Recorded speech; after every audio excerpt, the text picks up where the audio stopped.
Morning, Governor. It's Josh. Can you hear me?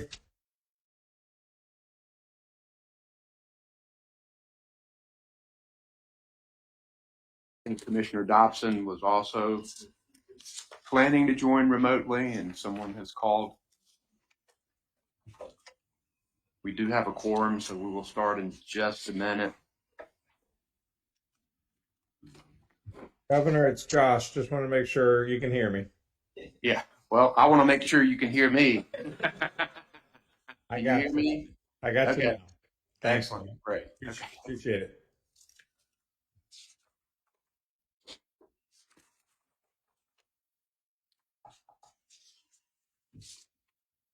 All right, it being a minute past 9, and the fact that we do have a quorum, we'll begin with the Pledge of Allegiance.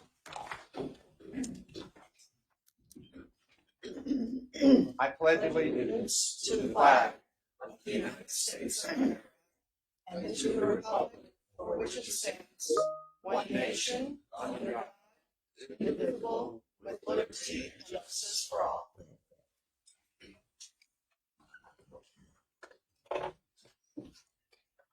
As we always do, I'll read the Ethics Awareness and Conflict of Interest Reminder. In accordance with the State Government Ethics Act, it's the duty of every council member to avoid both conflicts of interest and the appearances of conflict. If any council member has any known conflict of interest or is aware of facts that might create the appearance of such conflict with respect to any matters coming before the council today, please identify the conflict or the facts that might create the appearance of a conflict to ensure that any inappropriate participation in that matter may be avoided. If at any time any new matter raises a conflict during the meeting, please be sure to identify it at that time. We'll now have a motion for approval of the June 2023 minutes. They have been distributed to the members. Do I have a motion? So moved. Commissioner Causey moves approval. Is there a second? Second. Second by Commissioner Troxler. Is there discussion or debate? Hearing none. All in favor say aye. Aye. All opposed, no. The ayes have it. The minutes stand approved. Well, is the treasurer? All right, we'll move that. I didn't realize he wasn't here. All right, we'll move that to a little later. We'll move on to fire insurance matters with Commissioner Causey. Thank you, Governor. On the state property fire insurance fund, we had to pay out a big premium of $30.3 million for reinsurance. So that's why our total expenses were over $57 million. So the fund balance at the end of June was down to a lower level, $8.5 million. And on the next page, there's next two pages, there's 7 items of losses from number App State, 66,000, to the ports at Morehead City. That was a big one. So there was about $1 million in losses here. And I move that we pay these 7 items. Do I have a second to the motion? Second by Secretary Marshall. Is there discussion or debate? Hearing none. All in favor say aye. Aye. All opposed, no. The ayes have it. The motion is approved. Thank you very much, Commissioner Causey. We'll now go to Treasurer Falwell for interest matters. Thank you, Governor. I apologize for being late. I don't know if you can hear me or not, but the interest report is 3.63%, and those are the interest matters. Thank you, sir.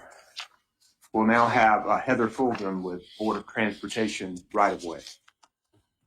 Thank you, Governor. Good morning, Council. The Department of Transportation has 13 items for your consideration this morning. All the items have been approved by the Board of Transportation and the Secretary of Transportation. All right. Are there any questions or comments? Questions for Ms. Fulgham? Do we have a motion? So moved. Commissioner Troxler moves approval. Is there a second to the motion? Second. Commissioner Causey seconds the motion. Is there discussion or debate? Hearing none. All in favor, say aye. Aye. All opposed, no. The ayes have it. The motion is approved. Thank you, Ms. Fulton. Thank you. All right, we now have state courts matters. Stephanie Ayers. Good morning, Governor, members of council. We have one item for you. I'd be happy to take any questions you may have. Questions from Ms. Ayers? Do I have a motion?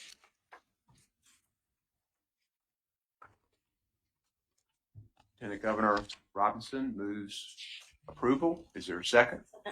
Commissioner Truitt seconds. Is there discussion or debate? Hearing none. All in favor say aye. Aye. All opposed, no. The ayes have it. The motion is approved. Thank you, Ms. Ayers. Thank you. We now have state property matters. Tim Walton. Morning, Governor, members of the council. I have 50 items for your consideration and approval this morning. So are there questions for Mr. Walton on these state property matters? For those new to this process, they've all been distributed to the members and they've had them for a little while. Are there any questions? Do I have a motion? Move approval. Commissioner Troxler moves approval. Do I have a second? Second. Second by Secretary Marshall. Is there discussion or debate? Hearing none. All in favor say aye. Aye. All opposed, no. The ayes have it. The motion is approved. Thank you, Mr. Wall.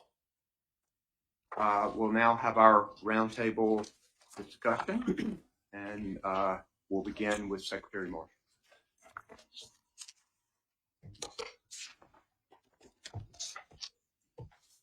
Good morning, Governor. A week ago, the world changed with the unexpected passing of my husband, Tommy Bunn. He was a product of rural North Carolina, raised on a farm. He had an outstanding and impactful career in agribusiness. He always understood who he worked for, the North Carolina farmers and growers. His list of leadership accomplishments was long. However, he was most passionate about his role as husband, father, and granddaddy. I want to thank each of you for your heartfelt messages of support, kindness, and love. Governor Cooper, thank you and the First Lady for presenting the North Carolina flag flown over the state capitol, and Commissioner Troxler, thank you for presenting the U.S. flag flown over the United States Capitol. We've had calls, messages, sympathy card, food, flowers sent from around the world, and all are appreciated. They provided us much comfort and healing during this time. Thank you to everyone. Now, that being said, I want to take this opportunity to discuss one piece of official business. From time to time, most of you at this table have spoken about the need for investment in our valuable staff. As Secretary of State, I have the privilege of serving our business community and the public with a small, efficient agency of 185 employees. Because North Carolina is a state of many economic opportunities, we are exploding with growth. Since the beginning of the COVID pandemic, this department experienced a 70% increase in new business creation, and it has not slowed down. Then there is the resulting multiplier effect of the various reports these new entities must submit every year. On top of that, there are double-digit increases in other filings. All of this filing data is essential to the private sector for their buy, sell, lend, borrow, and investing decisions when businesses are doing their due diligence or risk mitigation. And yet our budget and staff have not kept pace with this increased demand. Consequently, during a time of pride in North Carolina's overall ranking, we are on the brink of a crisis.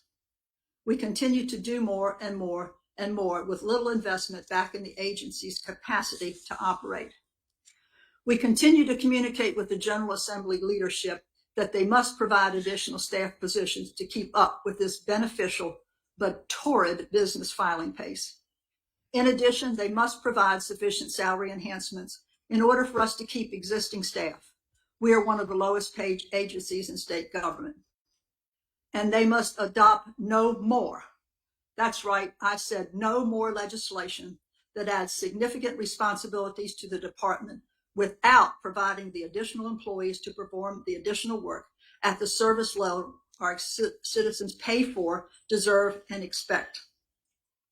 The reality is this: chronic underfunding and understaffing at the department is having a detrimental impact on the department's ability to deliver the services our business community rightfully expects, resulting in longer processing times and wait times. And that cuts into their efficiency and their profits. This is not acceptable to us and is not reflective of a #1 business economy ranking. For years, timely processing has been one of our competitive advantages over other states. One might ask, where can the money come from to cover these funding deficiencies?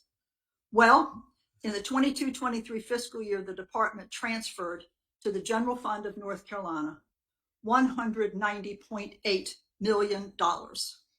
This delivery was a 13% increase over the prior year. That equates to more than $1 million in revenue per employee when spread over every staff member. In the last 3 years, the department transferred in total more than $500 million to the General Fund of North Carolina. And yet, inexplicably, our agency budget is less than $18 million. That's right. During this period, less than 10% of the fees paid by our business community for these agency services were made available to provide those services.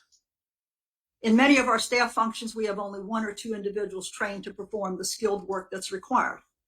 With the tremendous increase in work volume, it's difficult for my staff to even take a vacation day or have a sick day without a significant slowdown in the filing process. This is unacceptable to the department, and the increased work volume comes in many forms. Governor, last year you signed into law the Remote Electronic Notarization Act, and we were thankful for that. A lot of work with stakeholders went into that. Until the very last moment when this legislation was being considered by General Assembly, there was a non-recurring over $800,000 startup money in the draft legislation for the department to implement this program for legal help and technical expertise. When the final legislation was passed, the startup money was gone, and the program was to be entirely self-funded. And everyone knows you cannot collect receipts until there's a program in place. To date, my staff has invested in excess of 3,000 hours to develop this program, and a similar amount will be needed before the program becomes fully functional. We have diverted staff resources from other priorities to make this happen. I call this unfunded mandate #1. Now, we've recently learned that additional work may be placed upon the department to handle the budget and HR administrative functions of the State Board of Elections without any resources. This is untenable. The matter of the fact is, the Senate and the House had already passed their budgets before this election board bill was even announced. Therefore, there is no money in either budget for what will be a serious resource requirement from the department in order to make a transition like this possible. We are very concerned this entanglement with conducting elections would be a serious distraction from the agency's traditional core mission, which is serving the business community at a time when we are seeing incredible economic growth. This is potentially unfunded mandate #2. There are also 2 additional bills floating in various stages for consideration that would put similar stresses on our agency. I grew up on a farm, and I know for a fact that when the wagon is overloaded, no ox can move it. Given the General Assembly's schedule, the last few weeks of vacation and conferences, we've had limited access to be able to have meaningful conversations about these issues. And when we have, we've generally been pointed elsewhere to no results. Make no mistake, I would not bring this issue up at the Council of State meeting if I didn't feel others at the table faced this same or similar dilemma. I am at a low point in my life, but I shall continue to fight with everything I have for the Secretary of State's office, its employees, and the citizens who use our services every day. To reemphasize, our core mission is to serve the business community in a timely fashion. Chronic underfunding, understaffing, and recent and impending unfunded mandates will make that impossible in the near future. We are a fee-for-service agency, meaning businesses pay fees for the service we provide, and those fees get sent directly to the general fund. These are filing fees, not taxes. Our General Assembly must invest back in this agency so that North Carolina can maintain its competitive advantage as the #1 state to do business. Governor, thank you for the opportunity and allowing me these few extra minutes for this important issue. And thank you for the support you provided for this department in the budget that you recommended. Thank you. Thank you, Marshall. Commissioner Troxler. Governor, it is about fair time. 5 weeks from now, we will be at the Mountain State Fair, and of course, about a month later, the State Fair follows. So we are in high preparation right now. This afternoon, several of us will travel to Englehart, North Carolina, for the Blacklands Field Day. And if you're not familiar with the Blacklands, it's an area in eastern North Carolina with unbelievably fertile soils, and there's no other place in the nation that can claim higher crop potential than these Blackland soils do. So it's always a great pleasure to go down and see the latest and see the crops. So we'll be doing that shortly. And if I could, I would like to introduce some legal interns that we have. It seems that there are never enough legal advice to go around. So we have 3 interns from Elon Law School. Joy Rabo, and if you would stand up as I introduce you. Thank you, Joy. Addie Thornley and Hayden Lanier. And I do thank them for the hard work that they have put in as interns, and hopefully they will find a place in state government someday. Thank you, Commissioner Troxler. Did I hear you say legal work was needed and large needed? Governor, I heard him. Yeah. Thank you, Attorney General. Treasurer Falwell. Thank you, Governor, and to Secretary Marshall. I think that every citizen of our state who knew Tommy and has read of his accomplishments fully understand that people pass away twice. Once when their spirit leaves heavenly earth, and the second time is when the last living person says their name. And I think it's going to be a long, long, long time before that ever happens. So Godspeed to you and your family. Governor, just on some financial notes, our fiscal year ended for the state pension plan. We were up 5.3% for the fiscal year into June 30th. For the calendar year, this year, we're up 7% year to date, but it's a very volatile time.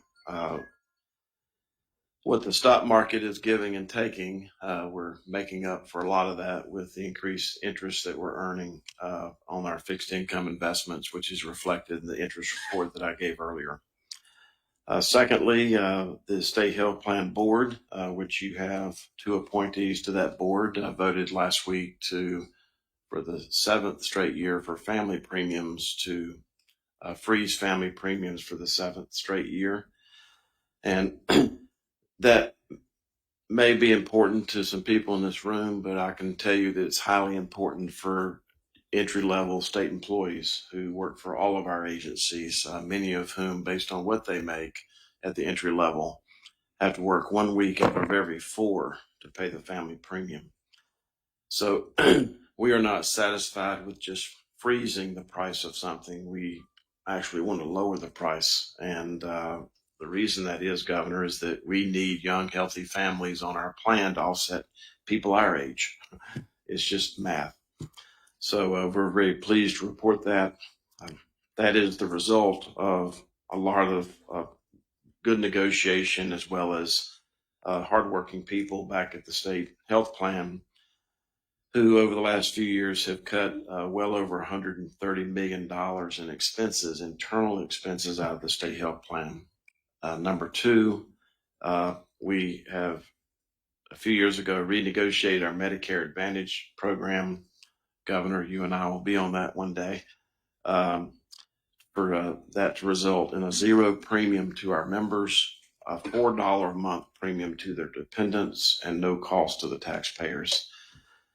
The savings of that is a little over $1 billion over 5 years. And then lastly, our pharmacy benefit management contract is locked in to save over $800 million over a 3-year period of time.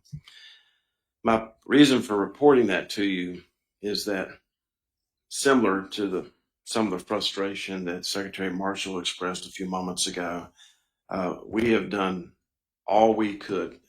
We've done all we can at the state health plan, cut costs internally and negotiate the contracts. But until these multi-billion-dollar corporations who disguise themselves as nonprofit hospitals come to the table and stop boycotting the state employees of this state and actually showing willingness to accept 100% profit on their product, 100% profit for a nonprofit, if you can just put that sentence together in your head, until they agree to come to the table, we are limited in what we can do going forward as far as saving money and cutting costs. But we continue to try to make that happen.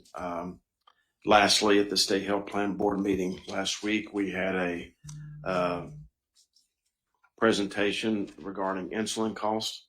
I think a lot of our state employees and possibly people in this room are confused about what they hear and what they see. 4 years ago, our state health plan board of directors, under my direction, eliminated the cost of insulin for our state employees. The reason is that the cost of insulin, which I don't think has changed much since 1965 when I first started helping my grandmother give herself a shot. The cost of insulin had gone up threefold in 7 years. So when you have a basic maintenance drug like that, that's gone up threefold in 7 years, what happens, depending on where you are in your economic life, people get, especially men, get insulin inadherent. It's a very hard word to say for a person who stutters. But when an individual gets insulin inadherent, then that puts them in a medical vortex that ends up costing the state health plan a lot of money over a long period of time. So before all this started being discussed in Washington, D.C., our board of trustees eliminated the cost of insulin, the cost of test strips, and the cost of the finger prick type devices. And the reason I'm going over that is that we're absorbing that cost in the state health plan because we think it's a good investment to make sure that people aren't insulin inadherent, which ends up costing us more as far as podiatry and gangrene and possibly ultimately some type of liver failure. So we're very pleased that we had that report. But at the end of the day, when the people of this state hear that the price of insulin has been capped at $35, that's not the whole story.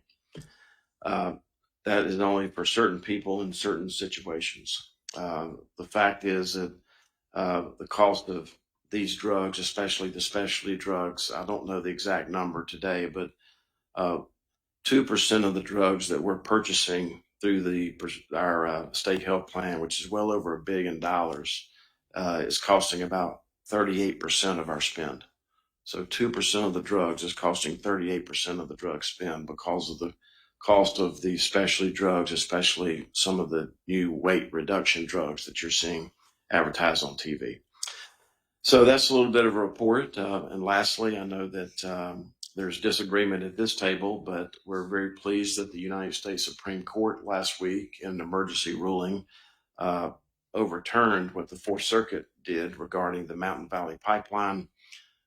We are encouraged that the Mountain Valley Pipeline, which is sometimes referred to as the Manchin Pipeline, is producing natural gas, which is going to be coming out of West Virginia into up in the middle part of Virginia. And we look forward to FERC extending the deadline to build the Southgate Pipeline, which is a 73-mile pipeline, which will go from Virginia down into Rockingham County, connect with the East Tennessee pipeline and over into Burlington and Alamance County, because this state, going back to what Secretary Marshall said, number one in the country back to back for business outlook and business activity, the ninth most populous state, the third fastest growing state. We are dependent basically on one pipeline in this state, and that puts us and our citizens at great risk. So thank you for the latitude to bring all that news from the world. Thank you. Superintendent Truitt. Thank you, Governor. Secretary Marshall, thank you for Thank you for the latitude to. Secretary Marshall, thank you. Honesty and your vulnerability this morning. You and your family are in my prayers. Governor, when this group meets next, school will have started. And so I wanted to just share for a moment something really important that's going on this week in Gastonia, North Carolina. And that is the annual Center for Safer Schools Conference, which is called RISE, which stands for Resiliency, Information, Support, and Empowerment. The Center for Safer Schools was created by legislative mandate about a decade ago to serve as a hub for our school districts to support them in matters of school climate, safety, and emergency preparedness. Statistically speaking, schools are very safe places. But as parents, I'm sure you can imagine, and I count myself amongst this group because I still have one child left in public schools, that when I talk to parents and when I look at surveys of parents, school safety is their number one concern. And so it is really important to note that there is a lot being done in our state to look at school safety, not just from a physical safety standpoint, but also a mental health standpoint. We've recently received about $46 million altogether from the federal government to start building a pipeline for more mental health clinicians and mental health workers in our schools, because that pipeline in some instances just isn't there right now. But also we need to continue to focus on mental health of our students. The leading cause of death for 10 to 14-year-olds in our state right now is suicide. And so having at this week's conference a brand new training for educators and law enforcement who are in our schools called ASSIST, as well as House Bill 605, which is the threat assessment bill, which is not punitive, but allows for a team of individuals at a school to be aware and hypervigilant when it comes to the mental and physical safety of our students, are two steps that we're taking to ensure that our students remain safe this year. And I am really thankful, Governor, for the partnership between the Center for Safer Schools and my agency, the Department of Public Instruction, and the Department of Public Safety, funded by the legislature, that will put a panic button in every single school in case of an active shooter or fire or any other kind of crisis. And again, I just want to reassure parents that our schools are safe places and that leaders in the state are doing everything they can to ensure that when parents send their best to us, that our educators are making sure that they return home safely. Thank you. Commissioner Causey. Thank you, Governor. I just want to give a shout out to our first responders, all of our firefighters, law enforcement, emergency medical workers, and that are out there keeping us safe every day. And I want to thank the fire inspectors at the Department of Insurance and Office of State Fire Marshal in echoing Secretary Marshall's remarks. Sometimes when you hire additional state employees. That helps the agency bring in more revenue and do more things to better serve the people. And in 2017, I noticed the Department of Insurance, Office of State Fire Marshal, was a little behind on getting out across the state to inspect on what's really important, the ISO class rating. And the reason that's important is because whatever your local fire department rating is directly impacts what you pay for homeowners insurance. So they're rated on a scale of 10 to 1. So if it's a 10 is unrated. So if you live in a rural area and your fire department's rated a 9 or 10, you're paying the highest premium rates for homeowners. And when I asked the question, why did we get so far behind on these inspections, the answer I got was, Commissioner, we only have 5 inspectors to cover 100 counties and 1,215 fire departments that we inspect. And I said, well, what if we hire 2 or 3 more folks? So we hired 3 additional inspectors. They started in November 2017. So all we did is went from 5 to 8 inspectors. And since that time, all of the backlog is caught up. 80% of the fire departments in North Carolina, now think about that, 80% have a upgraded class rating over what they did 7 years ago. In 2016, we had 6 Class 1 fire departments in the state. Today, we're at 30. We have 10% of the United States Class 1 fire departments. There's only 330 Class 1 departments approximately in the United States. And we have towns, Governor, like Rocky Mount, Wilson, Hickory, Granite Quarry, some of our smaller towns that actually have a Class 1 fire department, which is equivalent to the Greensboro, Charlotte, Raleigh class ratings. We had about 12 to 15 Class 2 fire departments 7 years ago. Today we're up to 85. So this is a big deal for the people that live in those districts, because if the fire department was a Class 9 and they went to a 6 or a 5, as Commissioner Troxler knows from Northeast Fire Department, that does a lot of good for the people that live in that fire district. I was down in Pamlico County one time, and the insurance agent said, we've got people actually calling the office saying, you guys made a mistake. My homeowner's insurance didn't go up. It actually went down. And the agent said, no, we didn't make a mistake. Your fire department got an improved class rating. That's why it went down $100 or $200. So I just want to thank everybody involved with the fire and emergency services for what they do, and thank Secretary Marshall for her remarks, because there are agencies like the Treasurer's Office. The Department of Insurance is a self-funded agency. Our money comes from a fee off the state premium tax. And Secretary Marshall, we're up to about close to $900 million that we're putting in the general fund now. So it is important that these Council of State agencies have proper funding so they can keep staffing and so forth to serve the public. Thank you, Governor. Attorney General Stein.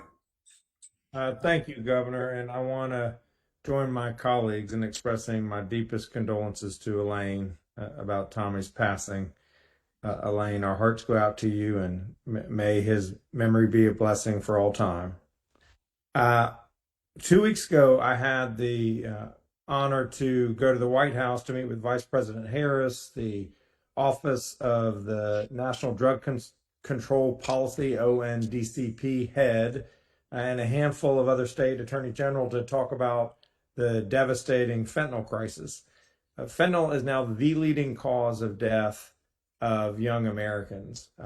We're in the deadliest moment of the deadliest drug epidemic in American history, and we must address a scourge of this nature comprehensively. That means reducing supply of the drug and reducing demand.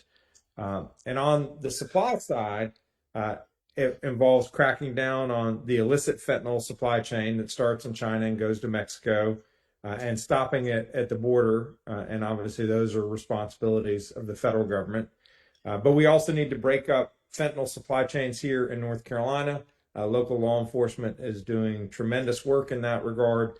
These investigations are incredibly complicated and time consuming. I've asked the General Assembly to fund a fentanyl control unit in our special prosecution section. The budget, as we all know, is not out. It is my sincere hope that they give us the resources to help attack the fentanyl crisis here in North Carolina.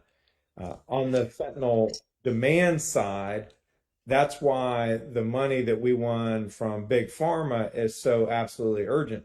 $56 billion we've won from all of these companies throughout the entire lawful drug supply chain, from the manufacturers to the distributors to the pharmacy chains. And the state share is $1.5 billion.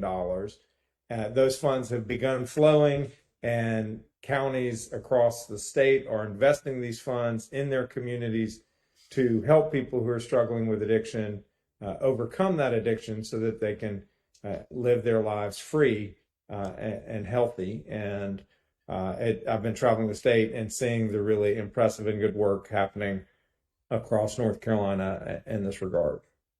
Governor, thanks for the opportunity to talk to the Council of State. Thank you, sir. We'll now hear from Commissioner Dobson. Thank you, Governor. Nothing to add today. Thank you, sir. Lieutenant Governor Robinson. Thank you, Governor. First off, I wanted to say, send out a shout out to the first responders down in Rocky Mount during the storms. We called sheriff and called a number of other agencies, and those folks were right there present when that happened. The coordination that we saw between agencies was impressive, and they moved right in to help those folks in those communities deal with that situation. So we just want to send out a thank you to all those agencies this morning. Secondly, I want to echo Treasurer Falwell's comments about the Mountain Valley Pipeline Southgate. We desperately need that to be in motion. Natural gas use has quadrupled over the last decade. It's going to be very important to our economy moving forward.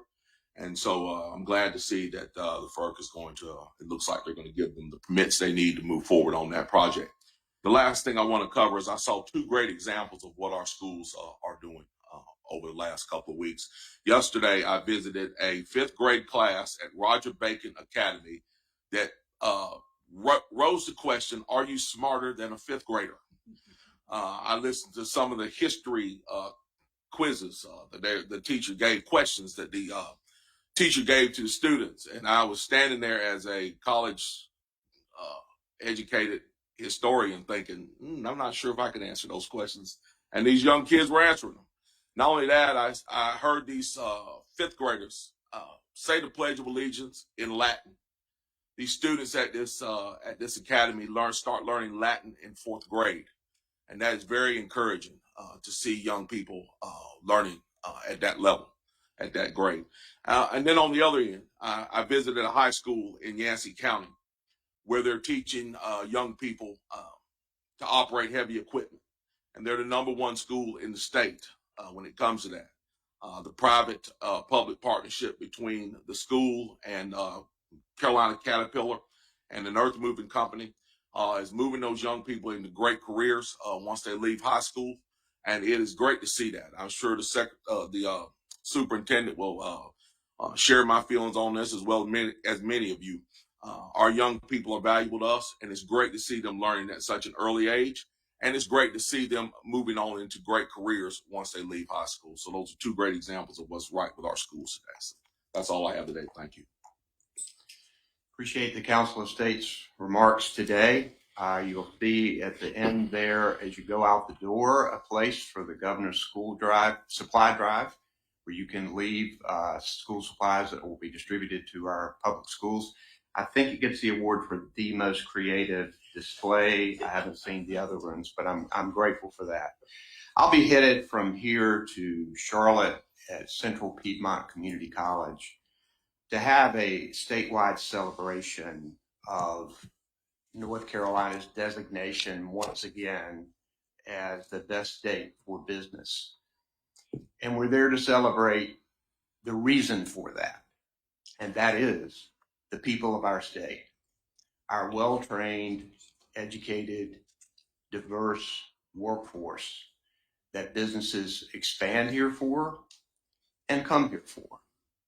And I look forward to being with leaders all over the state who have worked to make sure we are making investments in our workforce, from childcare for parents to investments in early childhood education, including their mental health, all of which are required by our Constitution to provide for a sound basic education, for our public schools, for our community colleges, and our universities. We've all got issues with the budget that we are all waiting for. The good thing about it is that the money exists to be invested to do pretty much everything everybody's talked about at this table today. The question is what the priorities are going to be. Are there going to be yet even more tax breaks for the wealthiest among us and corporations? Or will they choose to invest in these things that we've talked about today? We'll see what they come up with in the next few weeks. But I'm grateful for the hard work that each and every one of you are doing on behalf of the state of North Carolina. And I would like to propose that we adjourn this meeting in memory of Tommy Bunn. I remember being at Elaine and Tommy's wedding more than 6 years ago. You just had your 6th wedding anniversary. Tommy Bunn was an accomplished agribusiness man in his own right before they ever met.